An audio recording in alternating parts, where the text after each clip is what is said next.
Welcome back. Anuj rice வழங்கும் வா தமிழாவா. இணைந்து வழங்குவோம் Montra electric super auto, powered by கார்டியா நல்லெண்ணெய். Associate sponsors VVD Priyam salt, Srikari builders and promoters, Mallikarjuna silks Kanchipuram, styling partner tailor shoe. இந்த வாரம் நம்ம பேச போற தலைப்பு, மாணவர்களின் வளர்ச்சிக்கு பக்கபலமாக இருப்பது ஆசிரியர்கள் தான் வெர்சஸ் பெற்றோர்கள் தான்.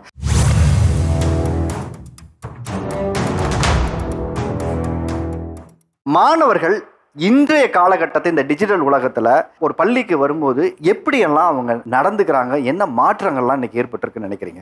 அவங்களோட ஹேர் ஸ்டைல் வந்து டிஃப்ரெண்ட்டாக இருக்குது. அவங்களோட ட்ரெஸ் கோடு வந்து பார்த்தீங்கன்னா 3/4 தான். யூனிஃபார்ம் போட்டு வரவனே 3/4 போட்டு வரான். காலில் ஒரு கருப்பு கயிறு மாதிரி கட்டிட்டு வரான். காதில் தோடு, செயின் இதெல்லாம் போட்டு வராதடான்னு நம்ம சொன்னாலும் அப்படியே தான் வருவான். முடியை சரியாக வெட்டிட்டு வாடா, இது வந்து ஸ்கூலுக்கான சீருடையோ இதோ இல்லை அப்படின்னு நம்ம சொன்னாலும் அப்படியே தான் வருவான். என்ன செஞ்சிருவாங்க, நம்ம 2-3 நாள் தொடர்ந்து சொன்னோம்னா ஸ்கூலுக்கு வராமல் போயிடுவான். கவர்மெண்ட் ஸ்கூலை பொறுத்த வரைக்கும் ஒரு 3 நாளுக்கு மேலே போயிடுச்சுன்னா ஏன் எதுக்கு வரலன்னு எங்களுக்கு வரும். பேரண்ட்ஸ் சைடும் ஃபோன் போகும், மெசேஜ் போகும், அவங்க எதுவும் கண்டுக்க மாட்டாங்க.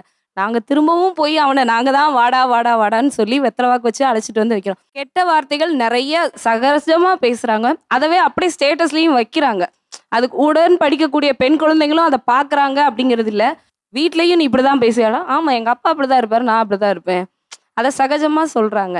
என் பேர் அஜித்துங்க சார். நான் காரிடர்ல நடந்துட்டு போயிட்டு இருப்பேன். இப்போ ரீல்ஸ் ட்ரெண்டா ஒன்று வந்திருப்பேன், கடவுளே அஜித்தே. நான் போயிட்டு இருக்கும்போது அதுதான் வரும். அந்த டீச்சர்ஸ்க்கு உண்டான மதிப்பு ரொம்ப குறைஞ்சு போச்சுங்க சார்.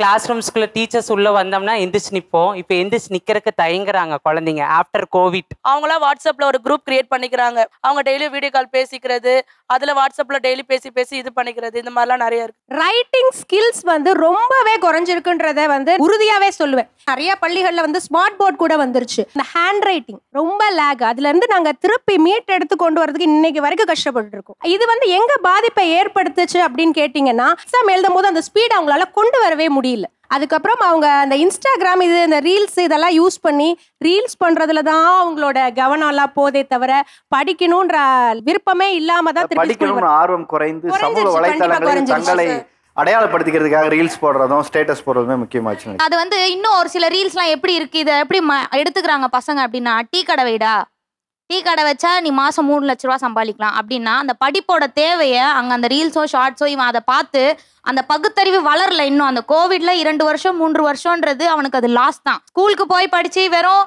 சிலபஸ்ன்னு மட்டும் படிச்சு அந்த பகுத்தறிவு வளர்ந்துராது. அவன் பியர் குரூப்போட இருப்பான், அவன் பக்கத்துல இருக்கவனோட படிப்பான். அவங்க ஒரு சிலர் வந்து ரொம்ப டவுனா இருப்பாங்க, ஒரு சிலர் ரொம்ப அப்பர் கிளாஸா இருப்பாங்க, நம்ம மிடில் கிளாஸா இருப்போம். இல்லை ஏதோ ஒரு மாறுதல் அவனுக்கு வந்து புரியுற தன்மை வந்து வேறையா இருக்கும். அதுல இருந்து தான் அவன் கத்துப்பான். இப்ப அந்த பகுத்தறிவுன்றது வந்து கொஞ்சம் லேக் ஆகுது. அவனால அதை யோசிக்கும் போதே அதை காசா மட்டும் தான் பாக்குறான். பணம் சம்பாதிக்கிறதுக்கு மட்டும் தான் சம்பாதிக்க வேண்டியதை இப்பவே சம்பாதிக்கிறேனே, படிக்கணுங்கிற கேள்விக்கு வரான். ஆமா வரான். நீ படிடான்னு நம்ம கிளாஸ்ல அன்பா சொன்னாலும் சரி, மிரட்டி சொன்னாலும் திட்டி எப்படி சொன்னாலும், நான் படிச்சுட்டு என்ன மேம் பண்ண போறேன், காசு சம்பாதிக்கிறதுனா நான் படிக்கிறேன், நான் இப்பவே ரீல்ஸ்ல சம்பாதிக்கிறேன் மேம். பசங்களுக்கு வந்து இப்போ மெயினாக வந்து என்னன்னா, எனக்கு வந்து அதிகமாக நாங்கள் பார்க்குறது கோ எஜுகேஷன் ஸ்கூல்னால இந்த கொரோனாவுக்கு அப்புறம் ஈவன் 13-14 இயர்ஸ் கேர்ள்ஸ்க்கே வந்து ஃப்ரெண்ட்ஷிப்னா என்ன, இந்த லவ்னா என்னன்றது தெரியல. ஒரு 8th ஸ்டாண்டர்ட் பிள்ளைங்களுக்கு அந்த டிஃப்ரென்ஸ் தெரியாமல் போனதுக்கு காரணமே மீடியா. அந்த மீடியா கையில் வந்தது இந்த கொரோனா டைமில் தான். என் பியர் குரூப்க்கு வந்து ஒரு பாய் ஃப்ரெண்ட் இருக்கான், எனக்கு இல்லைன்னா எப்படி, அந்த அக்காவுக்கு இருக்காங்கன்னா 13 வயசு தான், எனக்கு இல்லை அப்படின்னு சொன்னால் எனக்கு அது அசிங்கம், சொசைட்டியில் எனக்கு ஒரு கெட்ட பேர். அப்போ அதுக்காக எனக்கு பாய் ஃப்ரெண்டு வேணும். இன்ஸ்டாகிராம் ரீல்ஸ்ல இருக்கிற பாடல்கள், இரட்டை அர்த்தம் பாடல்களுக்கு டான்ஸ் ஆடுறதுக்கு மோட்டிவேட் பண்றதே பெற்றோர்கள் தாங்கிற ஒரு பயம் எங்களுக்கு அதிகமாவே இருக்கு. இந்த சோஷியல் மீடியாவில் எல்லா டீச்சருமே இருப்பாங்க. அது அவங்க மறுக்கிறாங்களாங்கிறது ஃபர்ஸ்ட் கொஸ்டின். செகண்ட், ஆக்சுவலாக அவங்க வந்து அந்த டீச்சருங்கிற லெகசிக்குள்ளேயே ஒளிஞ்சிக்கிறாங்க. இப்போ அப்போ இருந்த காலத்தில் டீச்சர், அப்போ இருந்த அந்த லெகசி, அவங்களுக்கு டீச்சர்னா என்னன்னு தெரியாமல் அந்த லெகசிக்குள்ளே போய் ஒளிஞ்சிக்கிறாங்க. அதுதான் நான் பெரிய மாற்றமாக பார்க்குறேன். உங்களுக்கு என்ன வயசாகுது? 34. 34. நீங்கள் சோஷியல் மீடியாவில் இருக்கீங்களா? நான் இருக்கேன். இவங்கெல்லாம் அடல்ட்டா கிட்ஸா? அடல்ட்டு. அவங்க என்ன பண்ணணுங்கிற முடிவை அவங்க எடுக்கணுமா, நீங்கள் எடுக்கணுமா? அவங்களே தான் முடிவு எடுக்கணும் சார். அவங்க தான் முடிவு எடுக்கணும். அவங்க சோஷியல் அக்கௌண்ட் வச்சிருக்கிறனால உங்கள் பிள்ளைங்களுக்கு பாதிப்பா? இல்லை. நான் ஒரு டியூஷன் எடுக்கிறேன், வாதியாரா இருக்கிறனால நான் சமூக வலைத்தளங்கள் இருக்கக்கூடாதுன்னு ஏதாவது ரூல்ஸ் இருக்கா? அப்படி இருங்க, நான் சொல்ல வரதை புரிஞ்சுக்கிட்டு பதில் சொல்லுங்க. அவங்க சோஷியல் மீடியாவில் இருக்கிறதுங்கிறது வந்து அவங்க வயசுக்கு படித்து முடித்து அவங்களுக்கு என்ன தேவையா இருக்கோ அதுக்காக, அந்த நட்பு வட்டத்துக்காகவோ இல்லை அவங்க ஒரு தகவலை பரிமாறிக்கிறதுக்காகவோ அவங்க வச்சுருக்காங்க. சார், அவங்க வந்து சொல்கிற பெரிய குற்றச்சாட்டு, குழந்தைங்க கையில் ஃபோன் இருக்குது, அக்கௌண்ட் இருக்குது, நிறைய இஷ்யூஸ் இருக்குன்னா, இவங்களும் அந்த சில தவறுகளை பண்ணுறாங்க. எல்லா குழந்தையும் வச்சுக்கிறது இல்லை, எல்லா டீச்சர்ஸும் என்ன தவறு பண்றாங்க சொல்லுங்க. என்னோட டீச்சர் வந்து இந்த மாதிரி அக்கௌண்ட் வச்சிருக்காங்க, நானும் வைக்கணும் அப்படின்னு நினைக்கலாம் இல்லையா? இந்த பாயிண்ட் மட்டும் தான் சொல்றேன், நான் அவங்களை ப்ளேம் பண்ணல. முதல்ல வீட்ல இருந்தாங்க பிள்ளைங்க பள்ளிக்கூடம் அனுப்பிங்க, உங்களை பார்த்ததுக்கு அப்புறம் தான் பிள்ளை போய் டீச்சரே பார்க்கணும். கண்டிப்பா. நீங்க எதுக்கு அக்கௌண்ட் வச்சிருக்கீங்க? உங்களை பார்த்து உங்க பையன் கத்துக்க மாட்டானா?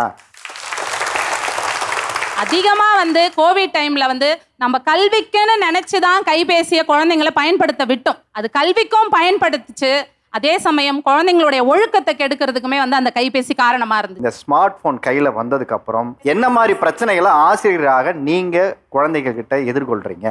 மாணவர்கள் எதை ரொம்ப ரொம்ப மிஸ் பண்றாங்கன்னா, இப்ப நம்ம காலகட்டத்தில் போய் விளையாடுவோம், வேர்வையோட ஆனந்தத்தை இழக்கிறோம் சார் பசங்க எல்லாருமே இப்போ. ஏன்னா மொபைல் ஃபோன் வச்சு அவங்க வேர்வைனாலே என்னன்னே தெரியல, வேர்வைனா ரொம்ப கஷ்டமான வேலை செஞ்சாதான் வேர்வைன்றான், விளையாட்டை மறந்துட்டாங்க சார். எவ்வளவு பள்ளிகளில் முதல்ல விளையாட்டு மைதானம் வச்சிருக்கீங்க? அரசாங்க பள்ளியில மட்டும்தான் போதிய அளவுக்கு ஒரு கிரவுண்டுன்னு ஒன்று இருக்கு. ஆனா சார் இப்போ இருக்கக்கூடிய பிரைவேட் ஸ்கூல்ல எல்லாம் கட்டடமா கட்டி கிளாஸ் ரூம் தான் இருக்கே தவிர பெரிய லெவலில் நீங்கள் கிரவுண்டே இருக்கிறது இல்லை.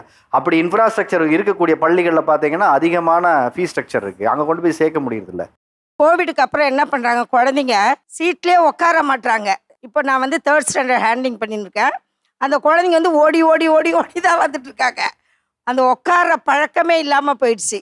எதிர்த்து பேசுறதுங்கிறது ரொம்பவே வளர்ந்துருக்கு சார். ஆமா, நம்ம ஒரு வார்த்தையை சொன்னோம்னா அது சரியா தவறான்னு கூட யோசிக்கிறது இல்லை. அட் டயத்துல அவன்கிட்ட ஆன்சர் இருக்கு. எங்கடா சந்தோஷம் இன்னொரு பையனும் வெளியே போன மாதிரி இருந்துச்சு, யார் கூட போனான்னு கேட்டா ஆம்பளை பையன் கூட தான் மிஸ் போனான்.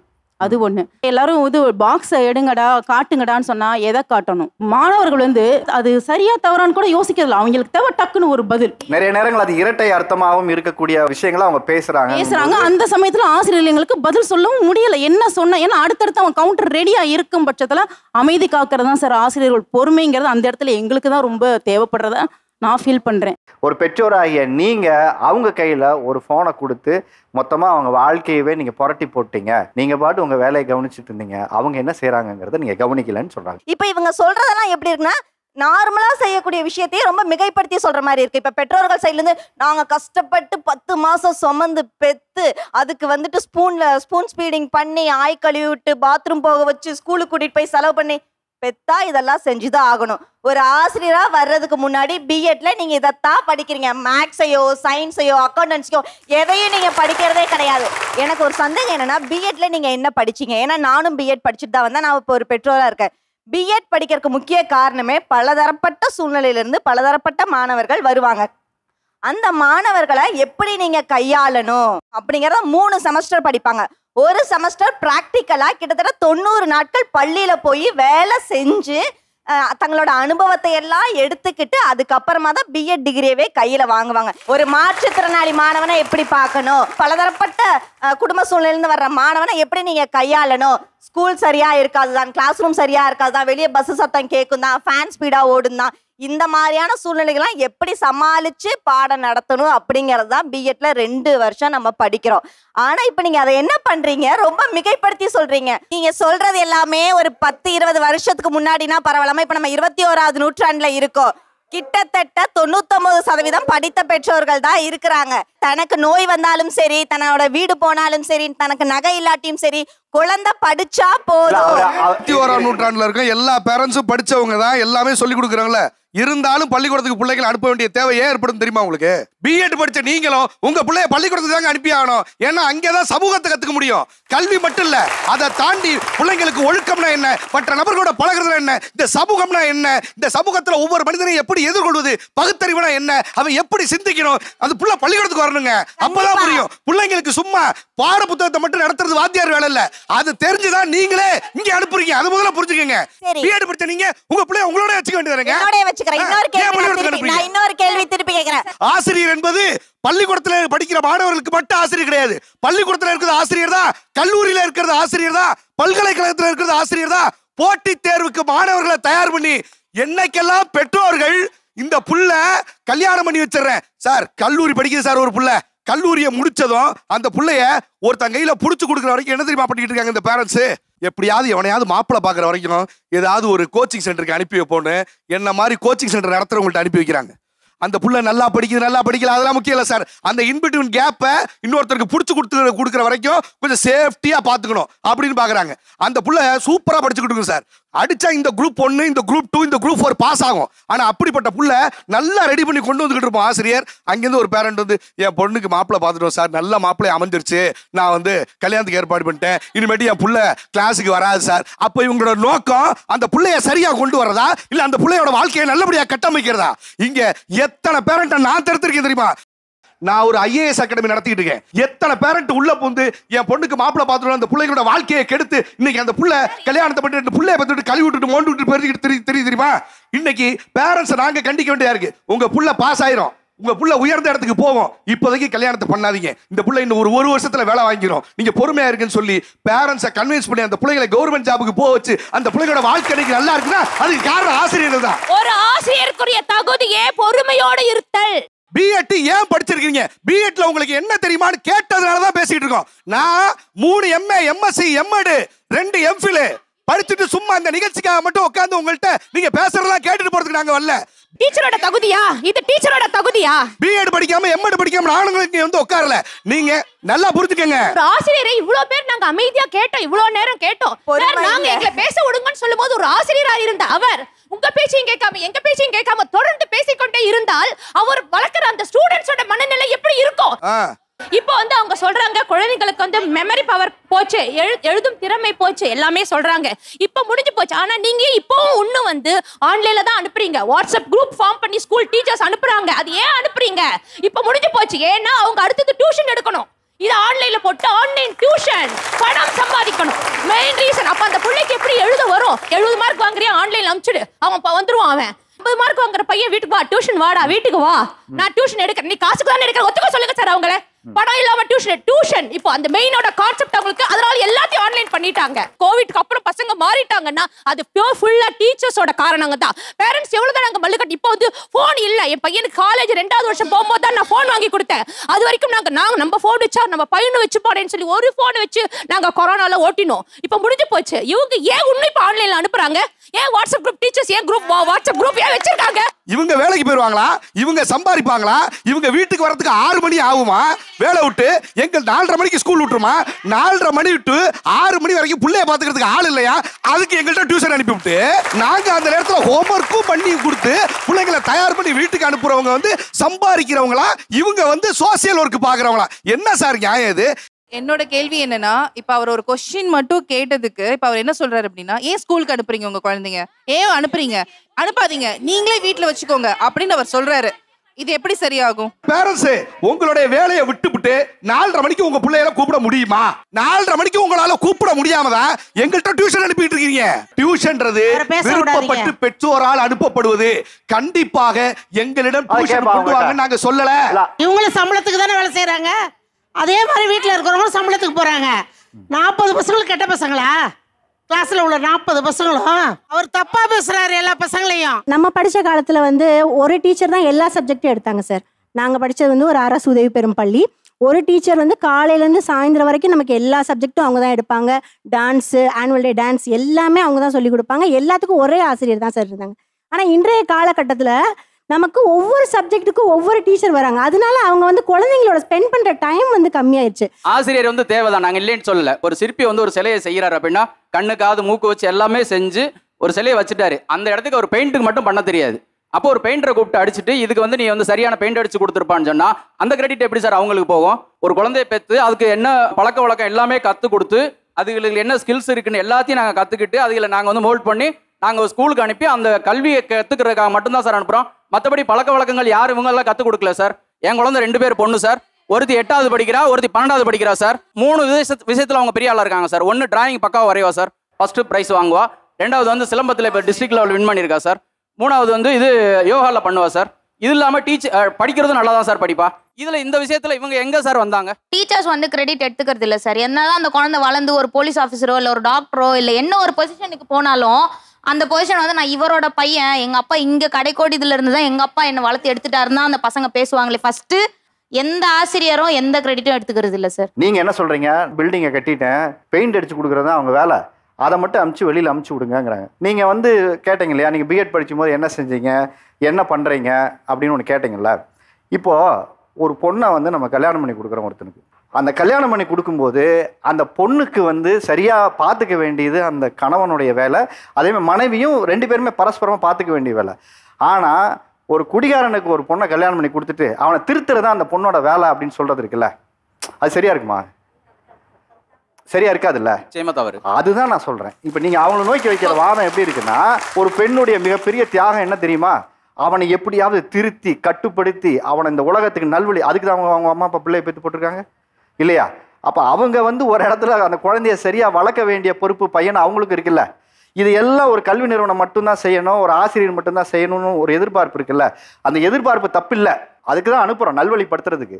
ஆனால் அது உங்களோட வேலை தான். நாங்கள் எப்படி வேணால் பிள்ளைய வீட்டில் வளர்த்துப்போம், எப்படி வேணால் பார்த்துப்போங்கிற அது ஒரு தொனியில் இருக்குல்ல, அதுதான் ஒரு கேள்வியாக இருக்குது. அவங்க ஸ்கூல்ல ஒழுங்கா சொல்லி கொடுத்தாக்கா நாங்க ஏன் சார் டியூஷனுக்கு அனுப்ப போறோம்? சில பேரண்ட்ஸ் மட்டும் தான் பள்ளிகள்ல சரியா சொல்லி தரலன்னு அனுப்புறாங்க. ஓகேவா?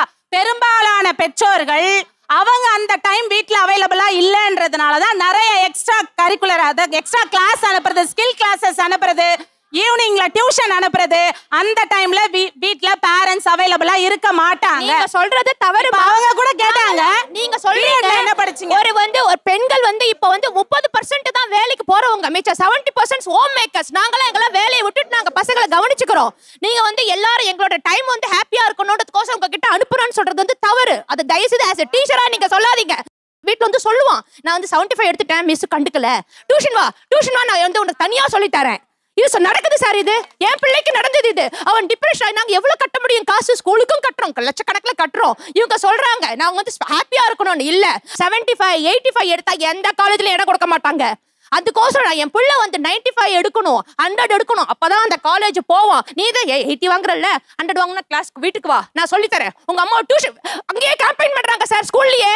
எல்லா ஆசிரியர்களும் ஒரே நேரத்துல ஒரே மாதிரி பாடத்தை எல்லா மாணவர்களும் கொடுத்துட முடியாது. 40 மாணவர்கள்ல சில மாணவர்களுக்கு அவர்களுடைய நுண்ணறிவு கூர்மைக்கு தகுந்தாற் போல அவங்களுக்கு பாடம் போயிருக்கலாம்.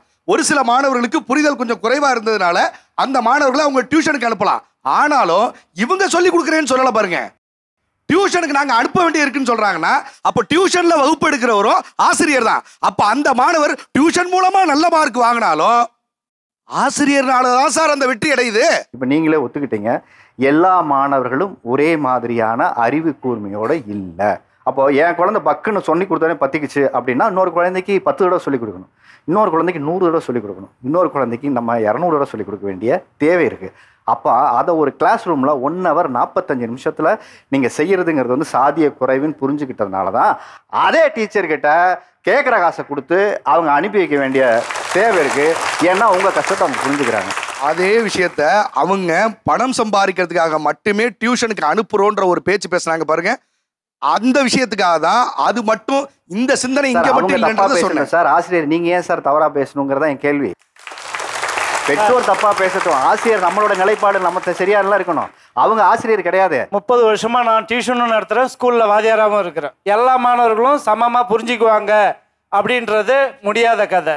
அதை நீங்க முதல்ல உணரல. நல்லா படிக்கிறவன் 100 மார்க், நம்ம பையனும் 100 மார்க் எடுக்கணும் அப்படின்னு நீங்க தான் டியூஷனுக்கு அனுப்புறீங்க. நான் வந்து இதுவரை எந்த மாணவனையும் டியூஷனுக்கு வாங்கன்னு கூப்பிட்டதே கிடையாது. அந்த மார்க் எடுத்துட்டா மட்டும் நல்ல மாணவன்னு நீங்க தான் நினைக்கிறீங்க. நாங்க அப்படி நினைக்கல. எல்லாரும் 100க்கு 100 எடுத்தாதான் அறிவாளின்னு நினைக்கல. ஆனா அந்த பையனை மாதிரி நம்ம பையனும் 100க்கு 100 எடுக்கணும்னு சொல்ல வர. என்ன சொல்லனா, இதெல்லாம் பேச்சு நடைக்கு நல்லா இருக்கும். மேடை நாங்க டியூஷனுக்கு வாங்கன்னு யாரையும் நாங்க கூப்பிடலையே.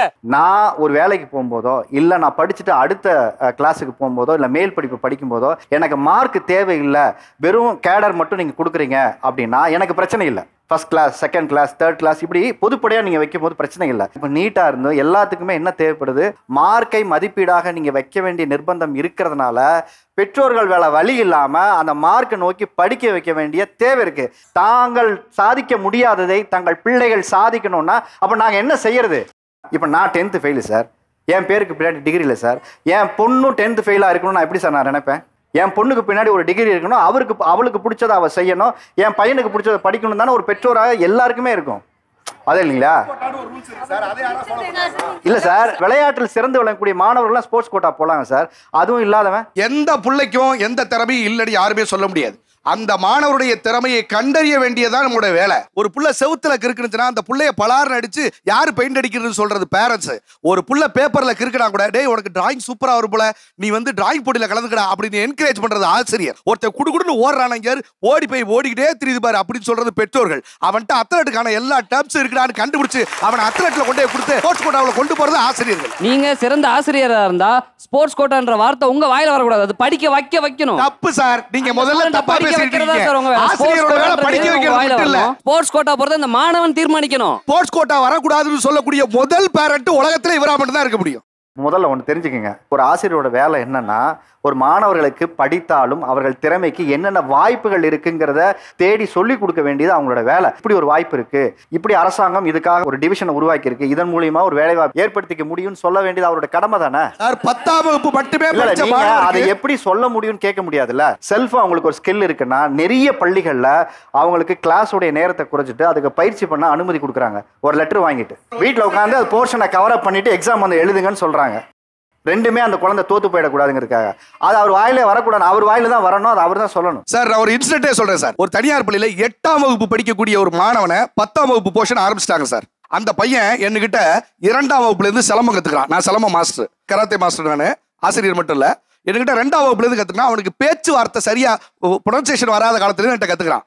அருமையான பிளேயர். 6ஆம் வகுப்பு 7ஆம் வகுப்புலாம் ஸ்டேட் அடிச்ச ஸ்டூடெண்ட். ஆனா நம்ம கவர்மெண்ட் ரூல் படி அவன் ஹையர் ஸ்டடீஸ்க்கு போகணும்னா கடைசி 4 வருஷம் அவன் ஸ்போர்ட்ஸ் கோட்டால என்ன சாதிச்சானோ அந்த சர்டிஃபிகேட் மட்டும் தான் கவர்மெண்ட் எடுத்துக்குவாங்க. இதாஸ் பர் ரூல்.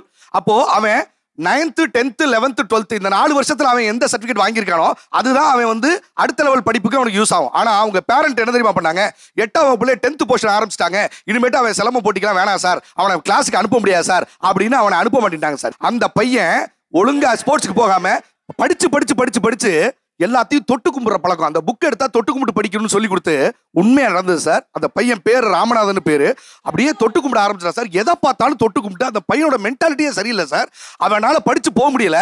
திரும்ப 12th முடிச்சுட்டு அதே பேரண்ட் வந்து என்கிட்ட அழுகிறார் சார். மாஸ்டர் உங்களை விட்டு அவனை திருத்துறதுக்கு வேற யாரும் முடியல மாஸ்டர், அவன் எல்லாத்தையும் தொட்டு கூட ஆரம்பிச்சான் மாஸ்டர், என்ன பண்றதுன்னு தெரியல மாஸ்டர், அழுதுட்டு கொண்டு வந்து விட்டாரு. இப்ப அந்த பையன் அக்ரி படிக்கிறான் சார். அவனை திரும்ப சிலம்பத்துக்குள்ள கொண்டு வந்து அவனை நல்லாக்கி இருக்கோம் சார். நீங்க போறது எஃபர்ட், நாங்க கொடுக்கறது சப்போர்ட். வெறும் எஃபர்ட்டை மட்டுமே வச்சுட்டு ஒரு குழந்தைனால சாதிக்கவே முடியாது. ஒரே ஒரு சின்ன இன்சிடென்ட் சொல்றேன். என்னோட குழந்தையோட ஸ்கூல்ல வந்துட்டு பேரண்ட்ஸ் டீச்சர் மீட்டிங்ல அந்த டீச்சர் என்னை பார்த்து கேட்டாங்க, நீங்க 2 பேரும் வீட்டுல சண்டை போட்டுட்டே இருக்கீங்களாமா, அதனாலதான் அவ ஸ்கூலுக்கு வர்றதுக்கு லேட் ஆச்சுன்னு அப்படின்னு உங்க குழந்தை வந்து சொல்லுச்சுன்னு என்கிட்ட சொன்னாங்க. அப்ப நான் யோசிக்கிறேன் அந்த மாதிரி எதுவுமே இல்லையே அப்படின்னு. அப்ப நான் போய் என் பொண்ணுகிட்ட கேட்கறேன், எப்போ நானும் அப்பாவும் சண்டை போட்டோம் நீ பார்த்த, அதுல எப்படி ஸ்கூலுக்கு லேட் ஆச்சு அப்படின்னு. அவன் என்கிட்ட சொல்றா, சாக்ஸை தேடிட்டு இருக்கும் போது அப்பா உங்களை திட்டினார்ல, சாக்ஸை முன்னாடியே வைக்க மாட்டியாடி, எங்க கொண்டு போய் வச்சிருக்க ஸ்கூல் போற டைம்ல. அப்போ ஒரு டென்ஷன்ல பேசுற உரையாடல குழந்தை என்னன்னு எடுத்துக்குது, சண்டைன்னு எடுத்துக்குது. அன்னையில இருந்து என்ன பண்றது இல்ல, அந்த மாதிரி டென்ஷனா கூட நாங்க குழந்தைக்கு முன்னாடி பேசுறது இல்ல. அப்படி சின்ன விஷயமா பெற்றோர்கள் வந்து மாத்திட்டு வரோம். நான் என்ன சொல்றேன்னா, நீங்க குழந்தைங்களை படிக்க வைக்கிறீங்க, ஆனா குழந்தைங்களை படிக்க மாட்டீங்க அப்படிங்கறதான் ஒரு பெரிய குற்றச்சாட்டா நான் சொல்றேன். அவங்க சொன்ன நிறைய குற்றச்சாட்டுக்குள்ள உண்மை இல்லைன்னு சொல்றீங்களா? அவங்க சொல்றாங்க கொரோனாக்கு அப்புறம் தொலைபேசியில இருந்து அலைபேசியில இருந்து அவங்கள வெளியே மீட்டெடுக்கிறது ரொம்ப கஷ்டமா இருக்குன்னு சொல்றாங்க. நான் இப்ப உங்கள்ட்ட ஒரு கொஸ்டின் கேட்கறேன். என்னன்னா, டீச்சர்ஸ்குள்ள ஒரு மீட்டிங் நடக்கும், பிரின்சிபால் கூட டீச்சர்ஸ் கூட ஒரு மீட்டிங் நடக்கும். அந்த மீட்டிங்ல என்னோட ஸ்டூடெண்டோட பேரண்ட்ஸ் வந்துட்டு ஒர்க் போறாங்க, அவங்க கையில மொபைல் போன் இல்ல, அவங்க வீட்டுக்கு வர்றதுக்கு லேட் ஆகும், அப்போ ஹோம்ஒர்க் பார்க்கறதுக்கு லேட் ஆகும். ஒருவேளை அவங்க வீட்லயே இருந்தா கூட கொடுக்குற ப்ராஜெக்டே எப்படி இருக்கு, கடையலுவலர்கள் பாரியை பத்தி எழுதிட்டு வா அப்படின்னு. பாரியை பத்தி எந்த புத்தகத்துல போய் நான் தேடுவேன், ஏன்னா என்கிட்ட வீட்டுல புத்தகம் இருக்காது. கண்டிப்பா நான் என்ன பண்ணுவேன், கூகுள்ல போய் தான் தேடுவேன். கூகுள்ல போறதுக்கு முன்னாடி என்ன பண்ணுவேன், முன்னாடியே இன்ஸ்டாகிராம் இருக்கும், வாட்ஸ்அப் இருக்கும், யூடியூப் இருக்கும், கேம் இருக்கும், போக தான் செய்வான். அப்போ உங்களோட ஐடியாலஜியை நீங்க தான் மாத்தணும், மேனேஜ்மெண்ட்டை நீங்க தான் அதுக்குண்டான ரெக்வஸ்ட் வைக்கணும். நீங்க அப்படி சொல்லும் போது நாங்க அந்த புத்தகத்தை வாங்கி தருவோம். ஒரு வாரத்துக்கு முன்னாடியே மெசேஜ் அனுப்புங்க, அடுத்த வாரம் இந்த ப்ராஜெக்ட் நீ பண்ணணும், போய் வாங்கிட்டு வருவோமா இல்லையா? அப்போ நீங்க ஐடியாலஜியை மாத்த மாட்டேங்கிறீங்க. ஐடியாலஜியை மாத்தாங்க, மொபைல்ல இருந்து வெளியே எடுக்கிறதுக்கு எங்களுக்கு கஷ்டமா இருக்கு. ஈஸியா இருக்குங்க வழி, நீங்க தொடங்கி வைக்கிறதுல, நீங்க தொடங்கி வச்சாதான் நாங்க செயல்படுத்துவோம். நீங்க உங்க குழந்தைகள் என்ன ஆக்கணும்னு ஒரு கனவு வச்சிருப்பீங்கல்ல, உங்களுடைய குழந்தைகள் என்ன ஆகணும்? சமுதாயத்துல உயர்ந்த ஒரு இடத்துல நல்ல மனிதனே மிக்க ஒரு மனிதனாக வரணும்னு நான் ஆசைப்படுறேன் சார். என்னோட பையன் அது வந்து சுய ஒழுக்கம் அதெல்லாம் ஓகே, என்ன வேலைக்கு போகணும்னு ஆசைப்படுறீங்க? போலீஸ் ஆஃபீஸர் ஆகணும்னு ஆசைப்படுறேன். அவங்க என்ன வேணா ஆகிக்கிட்டோம், உங்க விருப்பத்தை தான் கேட்குறேன். பையன் வந்து எதிர்காலத்தில் ஒரு நல்ல அரசியல்வாதியில் உள்ள வந்து நாட்டில் இருக்கிற இதெல்லாம் கரெக்ட் பண்ணணும்னு நான் ஆசைப்படுறேன் சார். அழகு, நல்ல அரசியல்வாதியா நேர்மையா இருக்கணும். ஓகே, ஒரு பொலிட்டீஷியனா வரணும், அரசியல்வாதியாக வரணும். எனக்கு 2 பசங்க. பெரிய பையனுக்கு வந்து ஆர்மி ஆஃபீஸர் ஆகணும்னு இப்போவே அவன் டிசைட் பண்ணிட்டான். ஆனால் ஃப்யூச்சரில் எப்படி ஆகும்னு தெரியல. பாப்பா வந்து போகிற போக்கில் என்ன ஆகணும்னு நினைக்கிறாளோ அவள் ஆகட்டும் sir. I leave them independent. இருக்குன்னு எதுவும் ஆசை இல்லை சார். அவங்களோட இஷ்டமே, அவங்களே எதுவாக பண்ணிக்கோ, நாங்கள் சப்போர்ட் பண்ணுறோம்னு சொல்லிட்டோம். இந்த பர்டிகுலர் இதுவும் கிடையாது. எங்கள் ஹஸ்பண்டும் மிலிட்ரி, அதனால மிலிட்ரி ஆஃபீஸராக வரணும். ரெண்டுமே எனக்கு பொண்ணு. அவங்க 2 பேருமே விவசாயம் தான். அதுதான் அவங்க அதை டெவலப் பண்ணணுங்கிறது என்னோட ஆசை. ஒருவேளை மேபி அவங்க ஃபியூச்சர் ஏதாவது சேஞ்ச் ஆனாலும் அதுக்கு நான் வழிவகுப்பேன். ஆனால் இதையும் அவங்க பண்ணுவோம். இப்போ தான் அவங்க பண்ணிட்டு தான் இருக்காங்க. அதெல்லாம் சூப்பர். எனக்கு வந்து 2 பொன் குழந்தைங்க. பெரிய +2வும் சின்னவ 8th படிக்கிறா. பெரிய வந்து பரதநாட்டியமும் ஸ்போர்ட்ஸ்லையும் அவள் ரொம்ப ஆக்டிவாக இருப்பா. அதுக்கு நான் என்னால் முடியுமோ சப்போர்ட் பண்ணிட்டு இருக்கேன். அதே இது சின்னவ வந்து டிராயிங்லையும் ப்ளஸ் சிலம்பத்துலையும் நல்லாவே பண்ணிட்டு இருப்பா, ப்ளஸ் படிச்சுட்டு இருக்கா. ஸோ அது 2 வந்து அவள் விருப்பமாக இருக்குது. அந்த விருப்பத்துக்கு என்னைக்கும் தடை நிற்காம துணை போயிட்டு இருக்கேன். ஒரு நல்ல ஒரு மருத்துவ படிக்கணும்னு நான் ஆசை சார். எனக்கு 3 பசங்க இருக்காங்க. பையன் வந்து பெரியவன் +1 படிச்சுட்டு இருக்கான். நான் ஒரு இடத்துல அசிங்கப்பட்டு நின்னேன். அதுக்காக என் பையன் ஹிஸ்ட்ரி குரூப் எடுத்து நான் லா படித்து உன்னை அந்த இடத்துல நிற்க வைக்கிறோமா அப்படின்னு சொன்னதுனால இப்போ என் பையன் +2 முடிச்சதுக்கப்புறம் லா படிக்க வைக்கல. என்னுடைய ஆசைக்காக அவன் படிக்கிறான் சார். சட்டம் படிக்கணும். அழகு. சூப்பர். பண்பட்ட பக்குவப்பட்ட ஒரு ஆசிரியையா வரணும் அப்படிங்கிறது என்னோட விருப்பம். எனக்கு 2 பசங்க. So 2 twins. ஸோ 2 பேரும் 3rd ஸ்டாண்டர்ட் படிக்கிறாங்க. என்னோட ஹஸ்பண்ட் வந்து ஆர்மிங்கிறதுனால என்னோட ஃபர்ஸ்ட் பையன் அவங்க அப்பாவை பார்க்கறதுலேருந்து அவன் எப்போவுமே அவங்க யூனிஃபார்ம் அதுதான், அந்த கேப் அதை தான் வச்சு போட்டுட்டு சுற்றிட்டு இருப்பான். ஸோ அவனோட எப்போ கேட்டாலும் ஒரே ஆன்சர், நான் ஆர்மி ஆஃபீஸர் ஆகணும் அப்படிங்கிறது மட்டும்தான் அவனோட வேர்டாக இருக்கும், what ever it is. Second பையன் வந்து ஸ்போர்ட்ஸ், ஃபுட்பால் இஸ் அவனோட ரொம்ப பிடிச்ச ஒன்று. ஸோ அதில் நல்ல ஆர்மி அண்ட் ஃபுட்பால். சொல்லுங்கம்மா. பொண்ணு வந்து +1 படிக்கிறாங்க. அவங்க கலெக்டராக படிக்கணும்னு அவங்களுக்கு ஆசை. எங்களுக்கும் அதுதான் ஆசை. எங்கள் தாத்தா வந்து கலெக்டரேட்டில் வந்து டிரைவராக இருந்து அவர் பிள்ளைங்களை வந்து அந்த கலெக்டரேட்லேயே ஒரு பெரிய ஆளாக ஆக்கணும்னு ஆசைப்பட்டார் சார். அதே மாதிரி எங்கள் சித்தப்பா டெப்டி கலெக்டர் அதே கலெக்டர் ஆஃபீஸ்லேருந்து ரிட்டையர்ட் ஆகிருக்காரு சார். அவருடைய மற்ற பிள்ளைங்க எல்லாருமே அதிகாரிகள் ஆயிருக்காங்க. இன்னும் என் மகளுக்கு வந்து ஹிஸ்ட்ரி, அந்த ரீடிங், லிட்ரேச்சர் அது எல்லாத்துலேயுமே இன்ட்ரெஸ்ட் இருக்குது சார். அதனால அவள் ஒரு IAS ஆஃபீஸர் ஆகிறதுக்கு நான் என்ன சப்போர்ட் பண்ண முடியுமோ அதை பண்ண வச்சு IAS ஆஃபீஸர் ஆகணும்னு நினைக்கிறேன் சார். வாழ்த்துக்கள். என்னோட ஆசை வந்து என் பையன் வந்து ஒரு மியூசிக் டைரக்டர் ஆகணுன்றது. அவனோட ஆசை வந்து ஒரு மிலிட்ரி மேன் ஆகணும். என்னோட விருப்பம் இல்லைங்க சார். என்னோட மனைவி மாதிரி ஒரு சிறந்த ஆசிரியராக தான் சார் என்னோட குழந்தைய நான் வளர்க்கணும்னு விருப்பப்படுறேன். இவங்க சொல்கிறாங்கல்ல, ஒரு மருத்துவர் வரணும், ஒரு லெஃப்டினன்ட் கலோனலாக வரணும், ஒரு பெரிய மிலிட்ரி மேனாக வரணும், அண்ணன் சொன்ன மாதிரி ஒரு பெரிய பொலிட்டிஷியனாக வரணும். இத்தனை கேரக்டரும் ஒளிஞ்சிருக்கிற ஒரே ஒரு ஆள் ஆசிரியர் மட்டும்தாங்க சார். இப்போ எதுக்காக இந்த கேள்வி கேட்ட, நீங்களாம் என்ன ஆகணும் அப்படின்னு கேட்கும்போது மருத்துவர் ஆகணும், IAS ஆஃபீஸர் ஆகணும், மிலிட்ரி ஆஃபீஸர் ஆகணும், அதுக்கப்புறம் இசையமைப்பாளர் ஆகணும், நடிகர் ஆகணும். ஆனால் எவ்வளோ பேருக்கு இங்கே உட்காந்து 27 பேரில் ஆசிரியர் ஆகணுங்கிற ஆசை இங்கே இருக்கான்னு கேட்டிங்கன்னா ரொம்ப பேருக்கு இல்லை. அவங்க சொன்னாங்க, அவங்க ஒரு ஆசிரியராக இருக்கிறனால அவங்க பிள்ளையை ஆசிரியராக்குனாங்க. இவர் மனைவி ஆசிரியராக இருக்கிறனால என் மனைவி ஆசிரியராக இருக்கிறனால என் பிள்ளையை பண்ணணும்னு நினச்சோம். இன்றைக்கி நம்மளோட தேவை என்ன இருக்குன்னா, நம்மளோட பெரிய இடத்துக்கு போகணும், நிறைய சம்பாதிக்கணும். அப்படிங்கும்போது எதுக்கு இந்த ஸ்கூலில் போய் மாரடிக்கணும், 50 பிள்ளைங்களுக்கு காலையிலேருந்து எதுக்கு பாடம் எடுக்கணும்னு அந்த வேலை சுமையாக நினைத்து இன்றைக்கி விலகி வெவ்வேறு வேலைகளுக்கு ஓடக்கூடிய சூழலையும் இந்த ஒரு சுமையை பார்க்காம எடுத்துக்கிட்ட ஒரு பக்குவம் இருக்குல்ல, அவங்களுக்கு உண்மையிலே ஒரு பெரிய ராயல் சொல்லிட்டு தான். மாணவர்களின் வெற்றிக்கு பக்கபலமாக இருப்பது ஆசிரியர்கள் தான் வெர்சஸ் பெற்றோர்கள் தான். பேசி விவாதத்தின் இறுதிக்கு வந்தாச்சு. ஒரு நல்ல குழந்தைய உருவாக்கணும் அப்படின்னா 2 பேருடைய பங்களிப்பு ரொம்ப ரொம்ப முக்கியம் இந்த சமூகத்தில். ஒன்று பெற்றோர்கள், இன்னொன்று ஆசிரியர்கள். இந்த 2 பேருக்கும் பக்கபலமாக இருக்க வேண்டியது இந்த சமூகம். இது எல்லாம் சேர்ந்தது தான் ஒரு குழந்தைய ஒரு நல்ல மனிதனாக நம்ம உருவாக்க முடியும். பெற்றோர்களுக்கு எவ்வளோ பெரிய கனவுகள் தங்கள் பிள்ளைகள் ஆக வேண்டும் என்று இருந்தாலும் ஆசிரியர் கற்பித்தல் அப்படிங்கிற ஒரு நல்ல குரு கிடைச்சிட்டாருன்னா போதும், அந்த குழந்தை நல்லபடியாக வந்துடும். அதே மாதிரி நல்ல பெற்றோர் கிடைச்சிட்டா போதும், அங்கே தவறு இருந்தாலும் நீங்கள் சரி பண்ணிப்பீங்க. இன்னைக்கு இருக்கக்கூடிய நம்மளுடைய சொசைட்டியில் பெற்றோர்களின் கவனம் இன்றைக்கு குழந்தைகளுக்கிட்டே அதிகமாக தேவைப்படுகிறது. ஏனென்றால் முன்ன இருந்ததை விட டிஸ்ட்ராக்ஷன் ஜாஸ்தி இருக்குது. டிவி கூட இருக்காது அந்த காலத்தில். அதனால் அவங்க என்ன சிதறல்கள் ஆவறதுக்கு வாய்ப்புகள் குறைவாக இருந்தது. ஆனால் இன்னைக்கு ஒவ்வொரு நொடி பொழுதிலும் அவர்கள் என்ன சிதறல்களுக்கு ஆளாகிறார்கள். குழந்தைய பெற்றுட்டோம், ஸ்கூலுக்கு அனுப்பிச்சிட்டோங்கிறது இல்லாமல் வீட்டில் என்ன செய்கிறாங்க, என்ன பார்க்குறாங்க, என்ன படிக்கிறாங்க, யாருக்கிட்ட பேசுகிறாங்க அப்படிங்கிற ஒரு கண்காணிப்பு இருக்க வேண்டியது அவசியம். அது ஸ்பை அளவுக்கு போகாமல் ஒரு நட்போட அந்த புரிதலோடு அது இருந்துச்சுன்னா ஒரு குழந்தை ஒரு வீட்டில் நல்ல குழந்தையாக வளர்த்துருக்கும். அதே மாதிரி ஆசிரியர்கள்கிட்ட நாம் வைக்கக்கூடிய கோரிக்கை, வரக்கூடிய பெற்றோர்கள் எல்லாருக்கும் ஒரே ஒரு எதிர்பார்ப்பு தான், என் குழந்தை நல்லா வந்துடாதா, ஏன் குழந்தை படிச்சிடாதா, ஏன் குழந்தை இந்த ஆசிரியர் மூலிமா பெரிய ஆள் ஆகிடாதாங்கிற ஒரே கனவோட மட்டும்தான் அனுப்புகிறாங்க. அதனால் சரியாக படிக்காத குழந்தைகளை நம்ம கவனத்தில் எடுத்துக்கிறதுங்கிறது தான் ரொம்ப முக்கியமான தேவையாக இருக்குது. நல்லா படிக்கிற குழந்தைய தான் ஸ்கூலில் அட்மிஷனே கொடுக்கக்கூடிய ஒரு சூழல் இருக்குது. இது மாறணும். ஜெயிக்கிற குழந்தைய மட்டும் நாங்கள் எடுத்துக்கிறோம்னு சொல்கிற ஒரு மனோபாவம் பள்ளிகளிடையும் டீச்சரிடையும் மாறணும். எல்லா குழந்தையும் உங்கள் குழந்தைன்னு எப்படி அரவணைச்சிக்கிட்டு இங்கே எல்லாம் பேசுனீங்களோ அதே மனநோடைய அரவணைச்சுக்கோங்க. 60 மார்க் வாங்குறவனும் உங்கள் குழந்தை தான், 100 மார்க் வாங்குறவனும் உங்கள் குழந்தை தான். இந்த 60 100 ஆக்கிறதுக்கு உங்களோட முயற்சிகளுக்கு என்னுடைய வாழ்த்துக்கள், பாராட்டுகள். ஆக்சுவலாக நீங்கள் இது நம்ம எபிசோடில் குழந்தைங்கள் எபிசோடில் நீங்கள் இதுக்கு முன்னாடி வந்து கலந்துக்கிட்டீங்க இல்லையா? அன்னைக்கு பெற்றோராக உட்காந்து இந்த பக்கம் பேசுனீங்க, குழந்தைங்கள் இந்த பக்கம். இன்றைக்கி ஒரு டீச்சர் அந்த பக்கம் உட்காந்து இந்த நிகழ்ச்சியில் வந்து கலந்துக்கிட்டீங்க இல்லையா? அன்னைக்கு உங்கள் குழந்தையோட எதிர்பார்ப்பு அப்படின்னு ஒன்று இருந்துச்சுல்ல, அது பூர்த்தியாச்சா? ஏன்னா ஆசிரியர்கள் சொன்ன மிகப்பெரிய குறை என்னன்னா, குழந்தைகள் கூட நிறைய நேரம் பெற்றோர்கள் செலவழிக்கிறது இல்லைங்கிற ஒரு பெரிய குற்றச்சாட்டை நீங்கள் வச்சிங்க இல்லையா? அன்னைக்கு அவங்களுடைய குழந்தை இதே மேடையில் இதே ஒரு குற்றச்சாட்டை வச்சு கண்ணீர் விட்டு அழுதாங்க. எங்கள் அப்பா என்னோட டைமே ஸ்பெண்ட் பண்ண மாட்டேங்கிறான், நான் சித்தப்பாவோட தான் நான் டைம் ஸ்பெண்ட் பண்ணுறேன்னு சொன்னாங்க இல்லையா? வீட்டில் அதுக்கப்புறம் அந்த ஷோக்கு அப்புறம் ஏதாவது மாற்றம் நடந்ததா? இந்த கலைஞர் டிவிக்கு தான் சார் ஃபர்ஸ்ட் நன்றி சொல்லணும். அது எதுக்குன்னு கேட்டிங்கன்னா, மருத்துவத்துல எல்லாம் சொல்லுவாங்க இல்லைங்களா, மெடிக்கல் மிராக்கல், அதே மாதிரி என் வாழ்க்கையில அது கடவுளே வந்து ஒரு மேஜிக் பண்ண மாதிரி தான். இப்போ அவங்க அப்பா என் பொண்ணுக்காகவே வேலையை விட்டுட்டு அவ கூட தான் இருக்கிறாரு.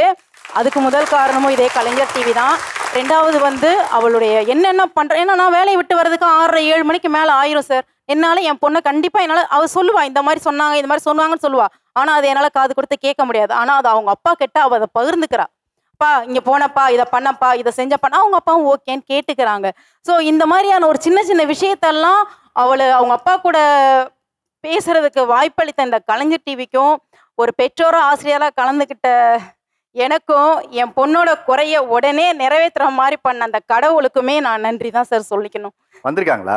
வந்திருக்கா சார். வந்திருக்காங்களா? என் பொண்ணு வந்திருக்கா சார். அப்படியா? கூப்பிடுங்க. வர்ஷினி. வர்ஷினி இருக்கீங்களா இங்க? வர்ஷினி பாப்பா.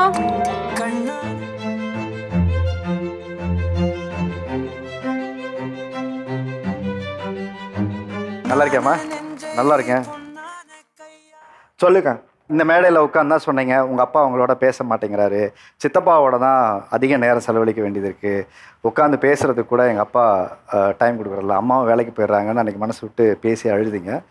இப்போ அப்பா பேசுகிறாங்களா? என்ன வீட்டில் மாற்றம் நடந்திருக்கு? இப்போ வந்து அப்பா எனக்கு வேலையை விட்டுட்டாங்க, என்னதான் ட்ராப் பண்ணுறாங்க, பிக்கப் பண்ணுறாங்க. நாங்கள் நிறைய இடத்துக்கு வெளியே போனோம். ஒரு ஷோ வந்து என்னோட பாதி லைஃப் மாற்றிடுச்சு. ஃப்ரெண்ட்ஸ் முன்னாடியே அப்பாவை இன்ட்ரடியூஸ் பண்ணி வச்சுருக்கேன். ஏன்னா இது வரைக்கும் என்னை வந்து பிக்கப் பண்ண வந்ததில்லை. இப்போ வந்து எனக்காக வேலையை விட்டு என்னையும் அம்மாவும் பிக்கப் பண்ணுறது ட்ராப் பண்ணுறதுன்னு தான் இருக்காரு.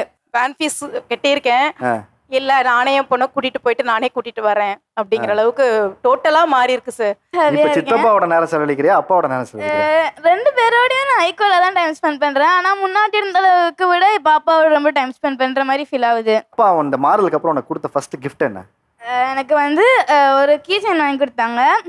அப்புறமாட்டி ஒரு என்கிட்ட வந்து ரொம்ப நாள் ரஃப் நோட் காலி ஆகிடுச்சுன்னு ரஃப் நோட்டு எனக்கு பிடிச்ச பெண்ணோட வாங்கி கொடுத்தாங்க. ஒரு பென் ரொம்ப நாளாக கேட்டுட்டு இருந்தேன். என் பர்த்டே எனக்கு யாருமே எனக்கு அதை வாங்கி கொடுக்கல.